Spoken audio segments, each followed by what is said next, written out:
आज छत्रपती शिवाजी महाराजांची 395वी जयंती आहे आणि 5 वर्षांनी 400 वर्ष पूर्ण होतील। आणि एकंदरीत आपण जर पाहिलं तर छत्रपती शिवाजी महाराजांचं जे कार्य आहे ते देशातल्या सर्वांना मार्गदर्शक आतापर्यंत ठरलेलं आहे आणि त्यांच्या मार्गदर्शनाप्रमाणेच आपण सर्व लोकांना सगळ्यांना एकत्र घेऊन तेव्हा कार्य करतो तेव्हा देशाची उन्नती निश्चित चांगली आणि मोठ्या प्रमाणात होत राहील। त्यात काय आणि अशा तऱ्हेने सगळे एकत्र येऊन काम करणारे छत्रपती शिवाजी महाराजांसाठी हे मला वाटतं एकमेव व्यक्ती असणार की अशी परिस्थिती आपण पाहतो।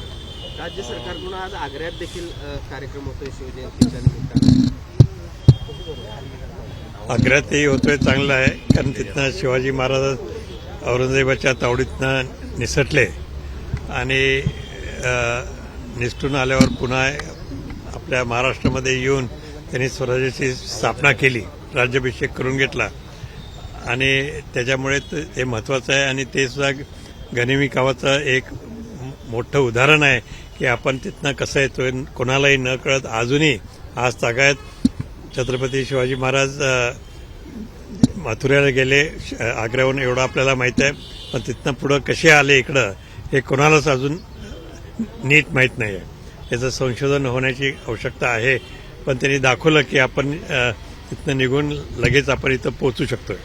खरा इतिहास आहे, पण राहुल सोलापूरकर ज्यांनी या संदर्भात चुकीचा वक्तव्य केलेलं होतं त्या संदर्भात काय सांगाल, कारण कारवाई त्यांच्यावर झालेली आहे।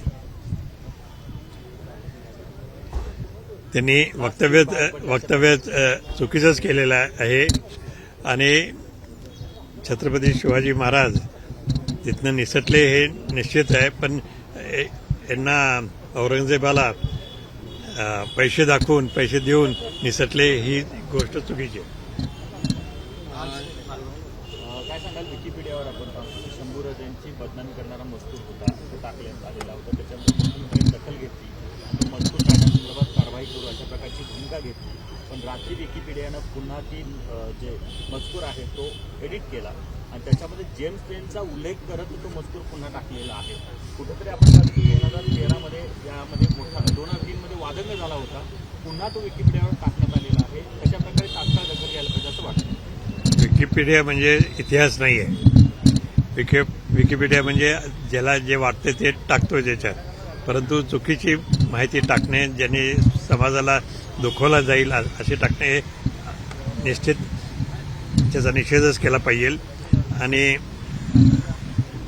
महाराष्ट्र शासनाने त्याच्याबद्दल ॲक्शन घेतली ही सुद्धा म्हणजे योग्यच आहे, पण ती ॲक्शन कमी झाली असं आम्हाला वाटतं। मालवणमध्ये जो पुतळा कोसळला आज त्याची पायाभरणी आहे, कशा पद्धतीने तो पुतळा व्हायला पाहिजे आणि राज्य सरकारनं काय दक्षता घेतली पाहिजे? राज्य सरकारने तर निश्चित सगळ्या पुतळ्यांची दक्षता घेतली पाहिजे, बांधाच्या आधी सगळ्या तपासणी झाली पाहिजे आणि बांधताना सुद्धा त्या परवानगीप्रमाणे बांधतायत का नाही हे बघितलं पाहिजे।